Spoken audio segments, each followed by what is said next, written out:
Antes de mergulhar nessa história de coragem silenciosa, curta o vídeo e inscreva-se no canal. Aqui, a bravura real não é esquecida. Durante os combates mais brutais da Primeira Guerra Mundial, havia uma jovem que poucos notavam. Seu nome era Adelheid Krause, neta de médicos, filha de camponeses. Nascida em Alsácia, não usava armas, não dava ordens, não marchava com os oficiais. Ela carregava ataduras, morfina e bacias de metal, estava entre os voluntários de campo. Chamada de as mãos invisíveis da guerra, mas mesmo entre os enfermeiros, havia hierarquias duras. E ela era vista como hesitante. Ela pensa demais, diziam. Fica parada onde devia correr. Mas ninguém percebia uma coisa. Ela voltava de lugares onde outros não conseguiam pisar.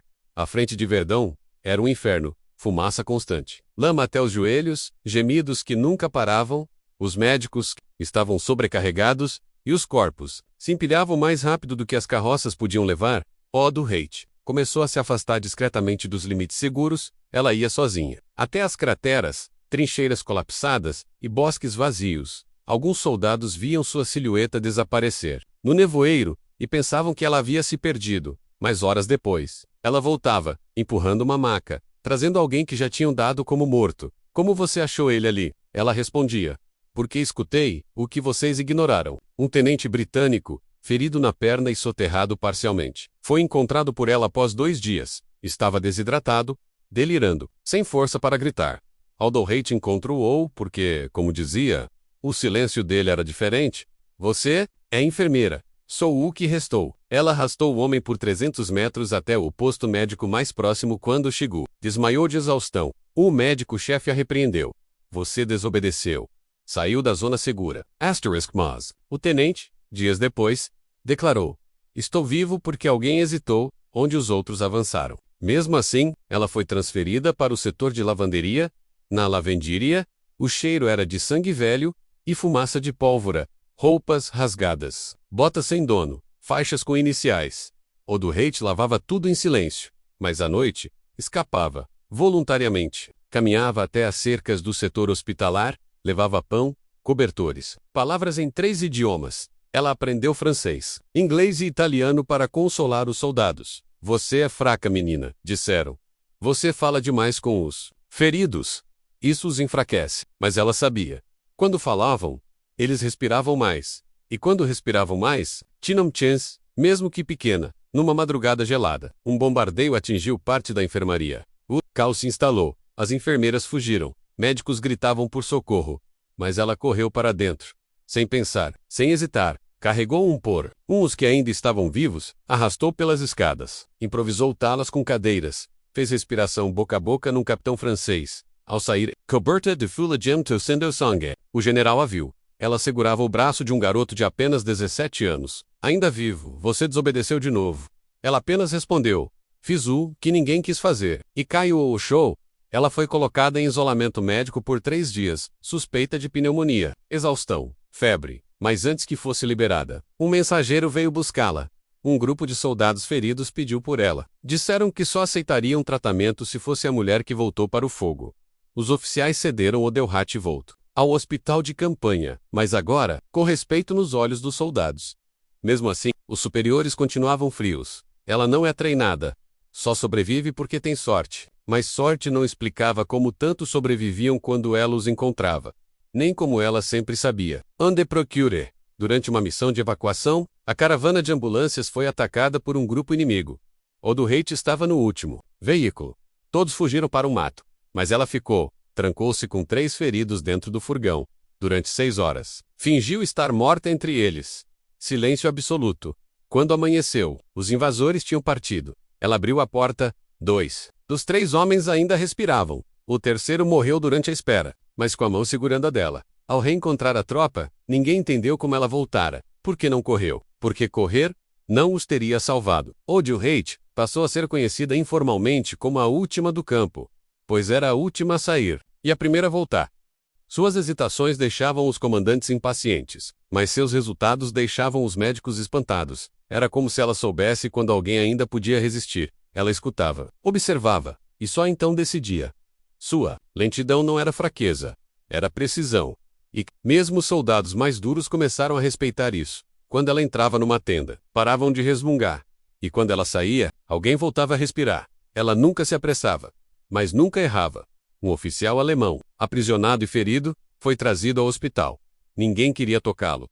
Adelheid foi até ele, lavou suas feridas, falou em alemão. Ele a olhou nos olhos e perguntou: "Você sabe quem sou?" "Sei. Mas isso não muda sua dor? Você não hesitou?" "Claro que hesitei. Mas o hesitar me manteve humana." Esse relato chegou até os jornais clandestinos da época. Chamaram-na de anjo hesitante. E embora o comando militar detestasse o termo, soldados começaram a escrever o nome dela nos capacetes. Como uma prece, Adelheid nunca ganhou patente, nunca segurou um fuzil, nunca deu uma ordem, mas por onde passava, vidas eram trazidas de volta, e, quando a guerra terminou, ela tinha salvado mais de 300 homens de diferentes lados, sem ter matado ninguém. Hoje, quase ninguém fala dela nos livros de guerra, mas para aqueles que acordaram no hospital, com sua voz sussurrando esperança, ela foi a única razão pela qual sobreviveram. Não por ser rápida, mas por ser firme, por hesitar, quando os outros apenas atiravam. Se você valoriza histórias de coragem silenciosa, curta o vídeo e inscreva-se no canal. Aqui, cada gesto de humanidade vira memória. Em 1917, Adelheid foi transferida para a Frente Oriental. Os combates ali eram diferentes, menos mais longos, mais frios, mais esquecidos. Chegou ao campo médico de Brusov, onde tudo parecia improvisado, lonas rasgadas, feridos no chão, e um silêncio quebrado apenas por gritos espaçados. Ela não perguntou o que deveria fazer. Simplesmente começou. Reorganizou os suprimentos, catalogou os nomes dos feridos que ninguém tinha registrado. Aprendeu os sotaques locais, os remédios escassos, o nome dos cavalos de tração, e logo, começou a caminhar para além do perímetro. Sozinha, como sempre, ela encontrou um soldado tcheco inconsciente numa clareira, coberto de folhas, com um uniforme quase dissolvido pela chuva. Estava ali há 4 dias. Acreditavam que ele havia desertado, mas ela notou um padrão de pegadas incompleto. Algo havia o arrastado e o deixado ali. Conseguiu trasiclou de volta com uma carroça. O homem perdeu parte da audição, mas sobreviveu. Quando acordou, segurou a mão dela e disse: "Pensei que Deus tivesse me esquecido." Ela respondeu: "Às vezes, Deus hesita também." E esse momento virou um símbolo entre os homens de Brusov. Adelheid começou a anotar tudo em pequenos cadernos. Desenhos, marcas do feridas, mapas rudimentares. Chamavam aquilo de rabiscos inúteis. Mas um dia, durante um ataque de gás, as rotas oficiais ficaram bloqueadas. Ela puxou um de seus cadernos e mostrou um atalho entre valas e trilhos desativados. Conduziu 28 feridos por ali. Nenhum morreu. Os oficiais, constrangidos, começaram a copiar seus mapas. Mas sem nunca dar crédito, você devia ser mais rápida, devia reagir como os outros. Ela apenas escrevia. E continuava salvando numa noite congelante. Uma criança apareceu na beira do campo, descalça, coberta de lama, e tremendo. Disseram que não podiam ajudá-la. Ela não era parte da tropa. Adelheid insistiu. Abriu espaço entre os soldados e aqueceu a menina com panos. 2 dias depois, souberam que ela era filha de um dos soldados tchecos desaparecidos. O pai, ao saber que a filha estava viva, se apresentou, mesmo estando ferido, escondido numa vila vizinha, mas, uma vida salva por hesitação. Porque em vez de mandá-la embora, Adelheid a escutou, e assim trouxe 2 de volta. De novo, seu nome começou a circular entre os batalhões como um código chame, Akesita. Era assim que pediam por ela. Adelheid passou a ser escoltada por soldados que voluntariamente a protegiam. Sabiam que ela entraria onde ninguém mais ousava. Em certa ocasião, salvou 5 prisioneiros russos presos numa estrutura desabada, mesmo sendo considerados inimigos. Ela os tratou como qualquer ferido. Isso quase lhe custou uma acusação formal de colaboração com o inimigo, mas os próprios soldados alemães escreveram uma carta em sua defesa. Ela não escolhe lados. Ela escolhe os vivos. E isso começou a mudar olhares. No entanto, o alto comando estava dividido. Alguns queriam Retairola do campo, outros a queriam como símbolo para propaganda, mas ela recusava entrevistas. Com decorações e fotos, certa vez um fotógrafo insistiu. Ela colocou uma venda nos olhos e segurou uma criança no colo. A imagem correu os jornais, mesmo com a censura, a chamerando a Kiev com o coração. E por um breve momento, a guerra se calou, até que outro ataque a chamou de volta, e lá estava ela, com a mesma calma, os mesmos passos lentos, e o mesmo olhar firme. Em uma missão para buscar um grupo encurralado atrás das linhas inimigas, Adelheid foi a única voluntária. Levaria uma carroça com suprimentos e voltaria com quem conseguisse. A missão era considerada suicida. mas ela partiu ao amanhecer. Foram 3 dias sem notícias.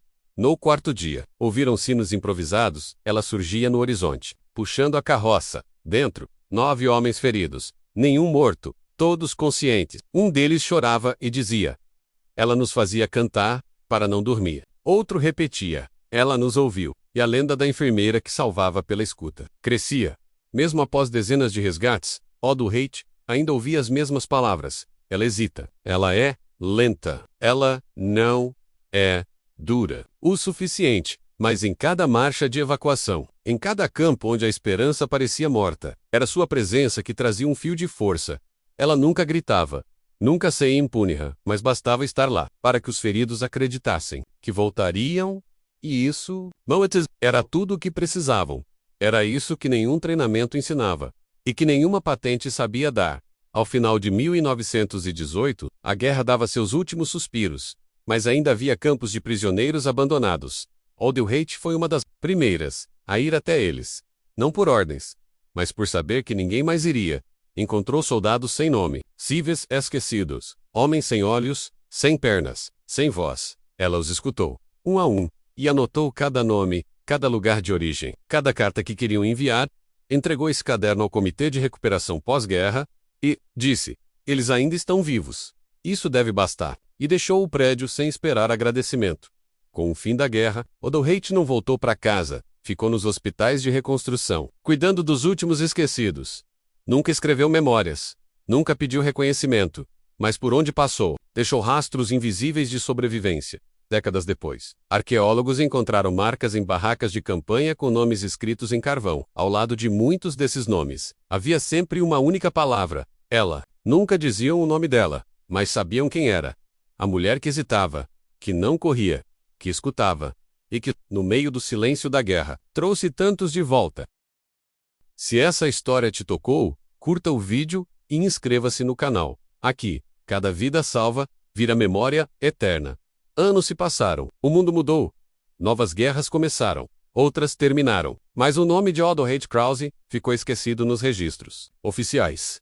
Sem medalhas, sem homenagens. Até que um jovem historiador da Cruz Vermelha encontrou seus cadernos. E neles, histórias que nenhum relatório contava. Listas de feridos salvos, rotas improvisadas, decisões silenciosas. Histórias onde a guerra não era feita de tiros, mas do escuta, compaixão e coragem solitária. E então, ele começou a investigar, e descobriu que mais de 400 sobreviventes citavam o nome dela. Esse historiador viajou por aldeias da França, Alemanha, Polônia e República Tcheca. Encontrou ex-combatentes idosos, filhos e netos de soldados. Todos diziam a mesma coisa: não lembro o nome dela, mas lembrou da mulher que hesitava, que me escutou. Um deles guardava um lenço com as iniciais AK bordadas à mão. Outro tinha um mapa com o caminho que ela usou para salvá-lo. As histórias coincidiam. Tempos diferentes, campos distintos, mas o mesmo padrão. Ela chegava onde ninguém ia, e saía com vidas nos braços. O jovem historiador levou o material ao Museu Internacional da Cruz Vermelha, na Suíça. Inicialmente, duvidaram. Essa mulher não consta em nenhum registro oficial, mas a quantidade de relatos era impossível de ignorar. Foi aberta uma investigação histórica. Em arquivos militares arquivados, encontraram telegramas, censurados com referências a uma voluntária indisciplinada, cartas de soldados relatando sua atuação, até um memorando do exército alemão que dizia: Krause continua ultrapassando limites operacionais para recuperar feridos. Alerta, influência emocional demais. Esse alerta virou a prova mais forte de que ela havia feito a diferença. Em 1983, quase 65 anos após o fim da guerra, o nome de Otto Haight Krause foi formalmente reconhecido em uma cerimônia discreta em Genebra. Ela já havia falecido, em anonimato, numa pequena vila na fronteira entre Alemanha e França. Vivia, sozinha, cuidando de órfãos e feridos de guerra, até o fim da vida. Seu túmulo tinha apenas a inscrição. Ela ouviu. Durante a cerimônia, um ex-soldado leu um trecho de seu diário. Nem sempre fui rápida. Nem sempre fui forte, mas fui até o fim com cada um deles. E houve silêncio, porque todos ali sabiam, era verdade. O reconhecimento não apagou a omissão histórica, mas iniciou uma onda de homenagens simbólicas. Em várias escolas de enfermagem na Europa, uma cadeira vazia foi colocada nas salas principais. Em cima, um lenço branco bordado com a nenhuma placa, nenhuma explicação.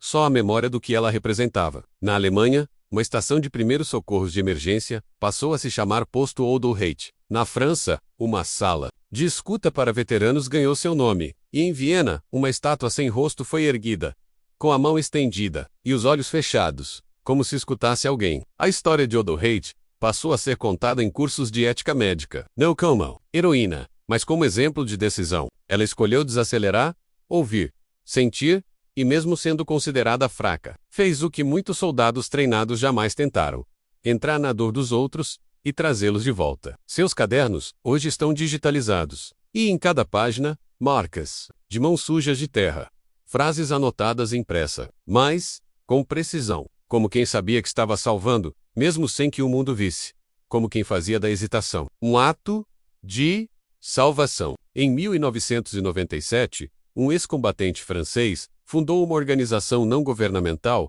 chamada Hesitar é Humano, dedicada a formar enfermeiros de guerra.